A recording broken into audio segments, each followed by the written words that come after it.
Hello and welcome to Toronto's Union Station. Today we're heading to Ottawa in business class on board one of Via Rail's LRCs. Built back in 1927, Toronto Union Station is the largest and busiest station in Canada, serving over 72 million passengers per year. The station serves trains from Via Rail and GO Transit, plus Amtrak's Maple Leaf to New York and Toronto's Union Pearson Express Airport Link.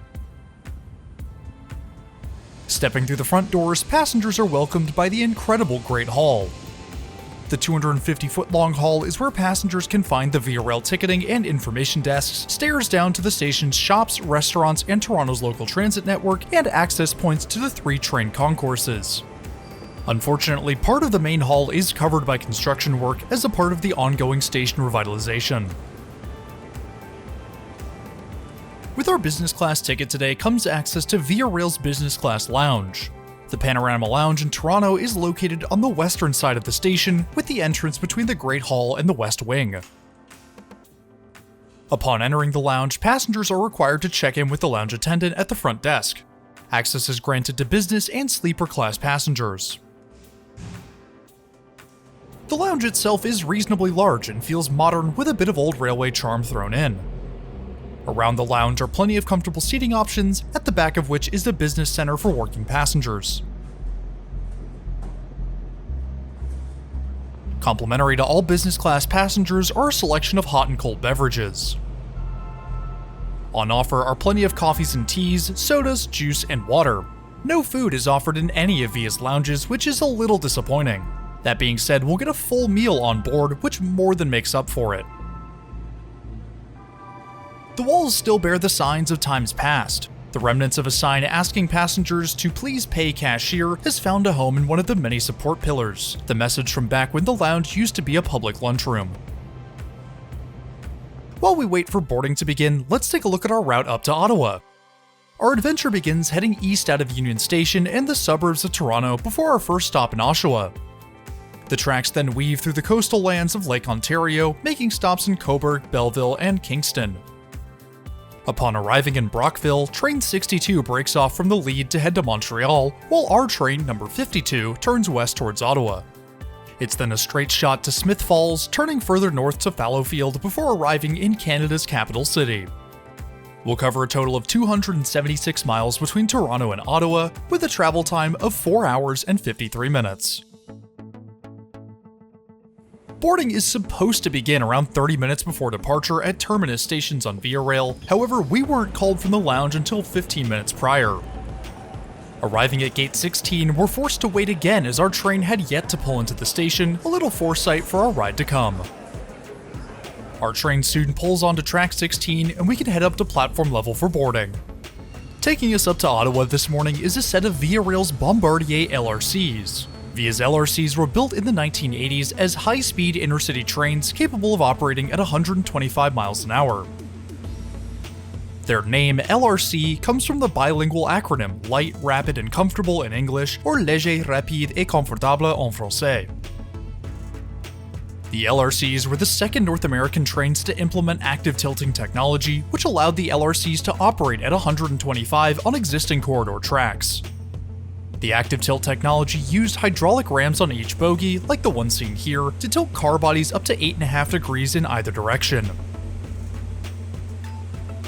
After around 20 years in service, the LRC locomotives were retired, with the coaches remaining in service just with their tilting systems deactivated. An interesting note is that the tilting system developed for the LRC was used as the foundation for the tilting system on Amtrak's Acela fleet. We're seated today in seat 10S in coach 1 at the front of the train. Via Rail's business coaches are laid out in a 2x1 with the double seats denoted as A and B and the solo as S. After getting comfortable, our train pulls out of Toronto to begin our 5-hour journey north.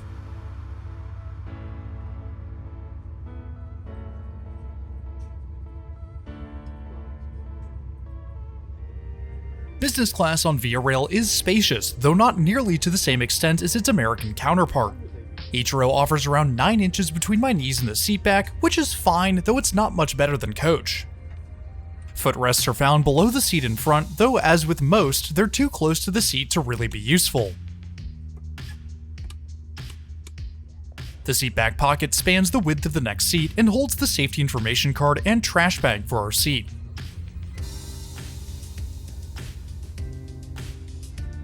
The tray table is held in place with a latch on the side. When released, the table folds down, revealing a relatively large working or dining space. Beside each seat in business class is even more table space. There's room for 2 drinks and a few personal belongings, though it would have been nice if this table was on the other side of the seat to provide some separation between us and the aisle. Beneath the side table are 2 outlets, though no USB ports are provided. Seat adjustments are made through the 2 levers found beside and beneath each seat. The upper controls both the seat back and bottom, while the lower is used for moving the seat bottom independent of the back. Above each row are bright reading lights with airline-style overhead bins above that.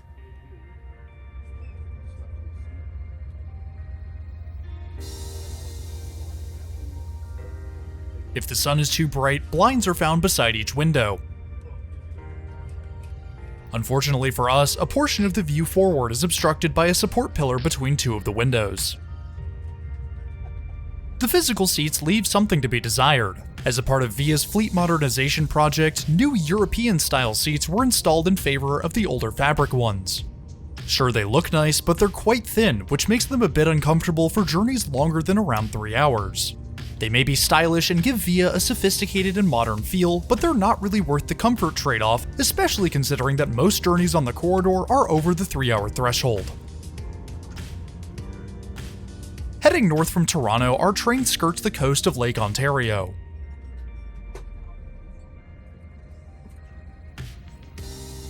The blue waters of the Great Lake are only in view for a few minutes before our train heads inland once again.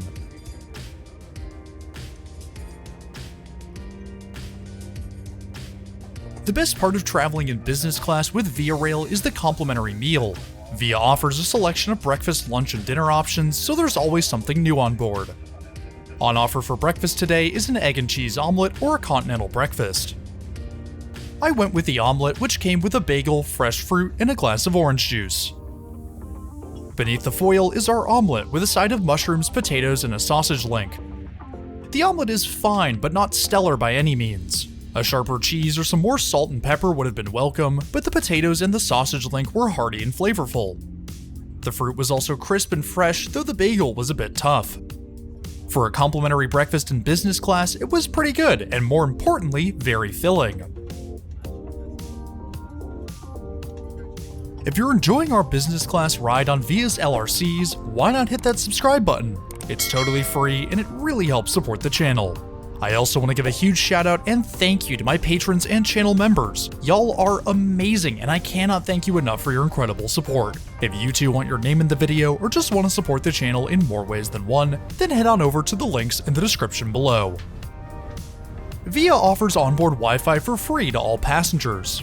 Connecting to the network is easy and only requires a few buttons to get online. The speeds aren't great, but they're certainly not terrible. Our coach was able to put out about 1.76 megabits per second, though our connection became spotty as we rode farther into the countryside. Though internet speed may have suffered as we left civilization behind, the track speed certainly didn't, our engineer bringing us up to 90 miles an hour on this first leg.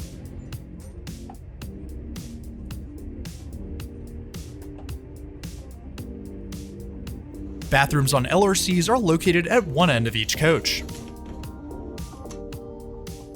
A part of the fleet modernization project, Via's LRC bathrooms have been retrofitted with new interiors. The automatic sink works well with plenty of soap and paper towels, beside which are 2 120-volt outlets.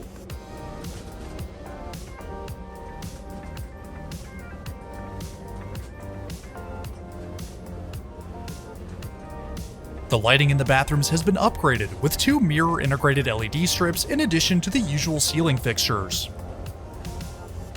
Although on the smaller side of accessible bathrooms, the facility is fairly clean and the fleet modernization has helped these facilities tremendously. Returning to our seat, our train flies past a northbound Canadian Pacific freight train. Of course, it's just our luck that almost immediately after passing one, we're forced to stop for another to clear the tracks ahead.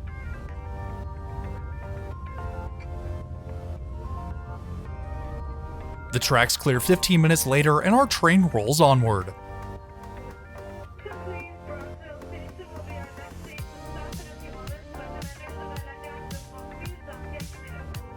Our train must once again come to a stop as we arrive in Brockville, this time for our usual station stop, but also to split our joint train into the Montreal and Ottawa sections. The split only takes about 2 minutes to complete as both sections already have locomotives. The Montreal portion pulls away and heads north, our Ottawa train holding a bit longer to allow a southbound corridor service to pass.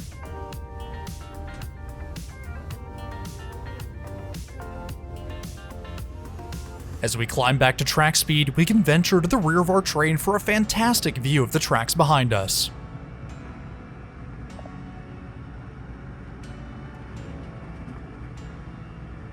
As with most of VIA's corridor, top speeds are limited to 100 miles an hour. Our engineer makes full use of that, bringing us right up to that triple-digit barrier.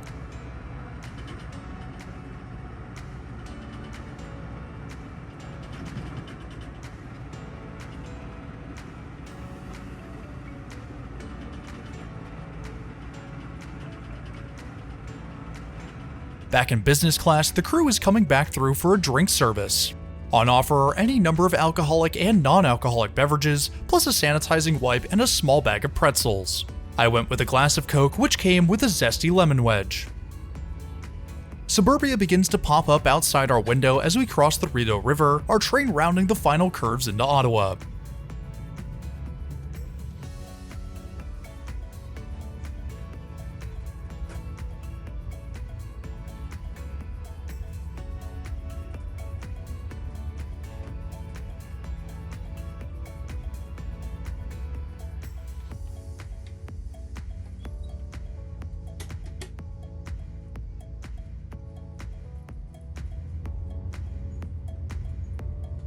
Grabbing our belongings, we can step off the train and head inside Ottawa's station. The third busiest rail station in Canada, Ottawa is a major hub for trains from both Toronto and Montreal. Although trains can run through the station, Ottawa is exclusively a terminus for corridor services. With our journey now over, it's time to bring today's video to a close. Next week, we'll be back in the Pacific Northwest for a ride on Sounder, Seattle's commuter rail line.